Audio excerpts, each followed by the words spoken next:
There has been a development agenda that apparently didn't work out very well because people were unhappy and went to the streets in 2010 and 2011. So what is the alternative? It should not be surprising for anybody that the Arab Spring started in Sidi Bouzid. Sidi Bouzid is one of the lagging regions in Tunisia with much higher unemployment rates than the rest of the country, much higher poverty rates. When we think about transition, there is variation in the region because there are countries that have made just a de jure transition. There are other countries that have made a transition from a weak social and economic order to a very fragile, unstable order, such as Libya. How do you get from the medium run to the long run, to the steady state in the MENA region? Any future vision has to be premised on the respect for human rights and the rule of law. But for those countries for which some of the major political issues has been resolved, I think now is the time to move into a participatory, broad-based consensus and dialogue about the economic aspects of the social contract. Among the priorities, there is the education system, which has to be reformed because our youth want jobs, but they are not always prepared. They don't always have the skills needed for that. All factors of production markets, financial markets, everything has been controlled by the state in the past, even though we claim to be following a market-oriented philosophy.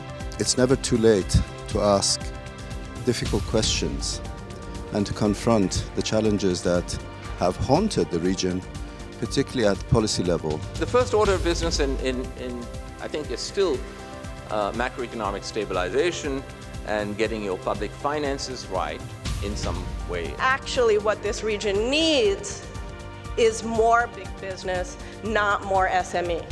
We need more big business here because big businesses actually provide better jobs, a lot more jobs, and more productivity growth. Each country should develop its economy, mainly depending on human resources and to encourage innovation. If we were unhappy with an economic reform agenda or a development agenda that focuses on growth and private sector initiative, and people complain, who got the benefits from economic growth anyway? You're going to really need a private sector that's going to adapt more to higher technology, so private sector is going to be able to offer relatively higher wage rates. There's hardly an agreement and consensus on the actual